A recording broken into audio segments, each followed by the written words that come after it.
the Breakfast Club and stuff like that. But I would like to do a little history on you in the sense of like, how did you get involved with all of this? What shaped, what changed your life? What kind of put you in that direction to hold this position that you have to educate others about these things? I would say that 4 steps. I would break it into 4 steps. Step number one was a Black history class that I had in elementary school in North Philadelphia, fourth and fifth grade, elementary school. The teacher was Mrs. Green, who I coincidentally ran into a few years ago for the first time since fifth grade. But she lit a spark in me. I believe I was born to do the work that I do, and I believe the Black history class was simply my introduction into it, because the school district of Philadelphia did not have a mandatory Black history class.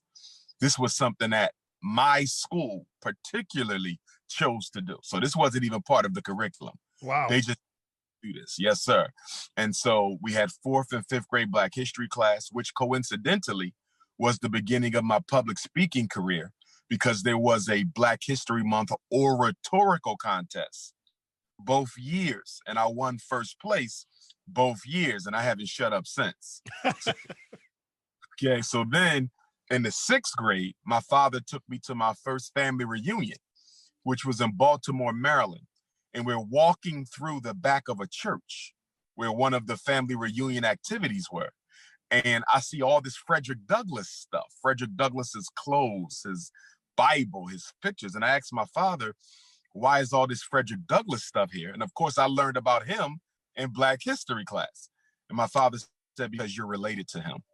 And so you have your Black history, fourth and fifth, you have your Frederick Douglass introduction in the sixth grade. And to be honest with you, I think the rest was history.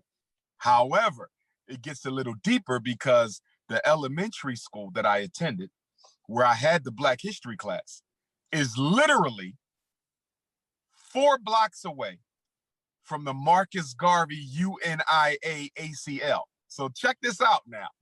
You're looking at 9 and 10 years old in the fourth grade, right? Then you come around the corner, but now instead of being 10, I'm 23. So 13 years later, I find Garveyism in North Philadelphia, which is right next to the sneaker store my mother been buying my sneakers at since I was a kid. So look at this. That's amazing. So the oratorical career begins in elementary school, and then you got to forgive that light. Let me use my phone. And then right around the corner, I get introduced to Garveyism, and it was inside of the UNIA that I got my first public speaking events. Those were the first ones. So I would speak in New York. I went to Georgia for the first time with the UNIA, so forth and so on. And so the UNIA actually gave birth to my public speaking career, Wow. And then when I left I never left the UNIA, but I resigned as Minister of Education. And when I resigned as Minister of Education, I started a lecture series at the African American Museum in Philadelphia. So now I'm about 30 years old. So 10 years old was the elementary school, 23 years old was the UNIA. I leave the UNIA as a leader, still a member, and then the lecture series at the African American Museum in downtown Philadelphia. And that was pretty much the steps between the UNIA and the African American Museum, which I did it for free, by the way. I did it for free lecture series, something for the community, and my name just spread. Now, let me give you the icing on the cake.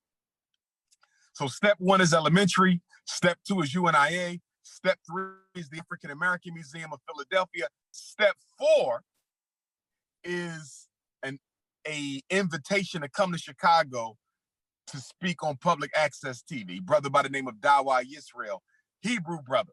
That was September 18th, 2010. I flew to Chicago, did the interview. He gave me a copy of the DVD. And 3 weeks later, on October the 30th, I speak in Harlem, New York for the first time ever. I blew it out the water. I had copies of the Chicago interview, and literally within about 24 hours, I was like a household name. It came so fast, I almost got swept up in the Umar mix, because I was the new kid on the block. Nobody knew me. He's a school psychologist, which is rather unique for an African-American male. And that plus the Frederick Douglass, plus the Garvey background. I really believe the universe just put me out there, brother. I really believe it. And it's been an amazing 10 years since. Yes. Oh my God. A lot of mostly ups, a few downs, but you know what makes the roller coaster ride so enjoyable is you got to have the peaks with the valleys and the valleys with the peaks. Big facts. Big You know, facts. I don't regret anything that happened these 10 years. It's been a lot of love. Of course, with success comes jealousy and envy. You know, so I do have a little entourage of trolls who try to sabotage the work, but we were really blessed, brother. In February of last year, 2019, we purchased the Frederick Douglass Marcus Garvey Academy, or the school that is now the Frederick Douglass Marcus Garvey Academy, Wilmington, Delaware. We got 4 buildings, 2 schools, 2 gyms, and we're trying to get the Garvey building done. The electricians are working as we speak. I'm waiting on one of these HVAC contractors to give me a good proposal that I can live with financially. Our goal now, my brother, is to have the Marcus Garvey side of the street, which is 3 buildings. On the Marcus Garvey side of the street is the Nat Turner Gymnasium, the Marcus Garvey Elementary School. Then we have a third 3-room building that I don't know what I'm gonna do with yet because there's so many possibilities. And then on the Frederick Douglass side of the street, we just have the gigantic high school. So we're trying to have the Marcus Garvey side of the street renovated before the weather breaks. That's the goal. Do you think people understand the work that goes into, you know, putting things together? Because I'm on the same kind of stroll. I'm on the same road that you're traveling on, just doing things in the community and trying to make things happen. Yes. And you know, when you talk about people criticizing you in certain things, because I was following you and I did see people were trying to criticize, you know, when your school's opening. But like my whole thing was like, who gives a shit? Like, let's focus on, you know, what the brother's saying, what he's trying to do. And when it comes about, it comes about. These things are not magical. You know what I'm saying? Exactly. Everything is a process. It takes a time, you know, it takes, you know, time to come about.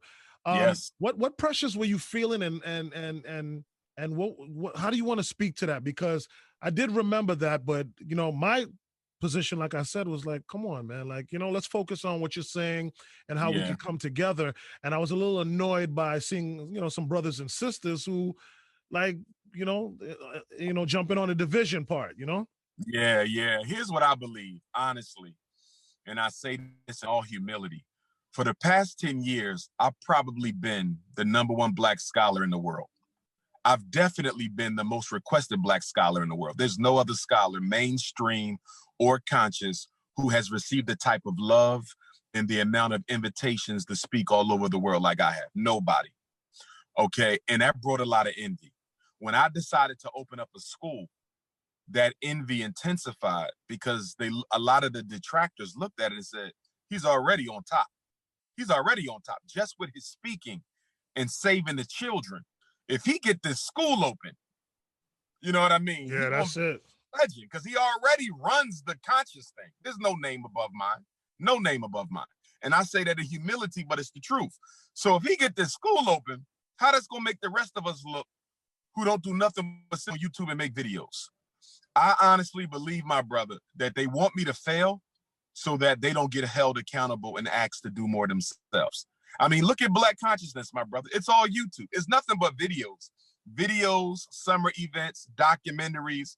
Nobody's building no institutions, you see. So with me, I'm trying to change the trajectory. Let's get into nation building. Let's get into institution building.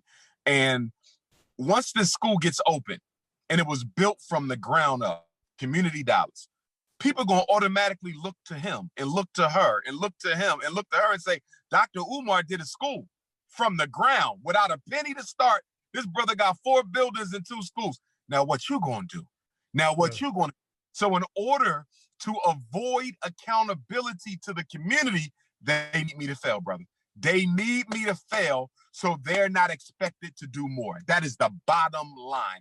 And associated with that is the jealousy that came from the fact that the people had me raise more than $750,000 for this project. See, there was a lot of other brothers and sisters in the conscious community who had GoFundMes. They had crowdfunding campaigns, but they were not trying to build institutions.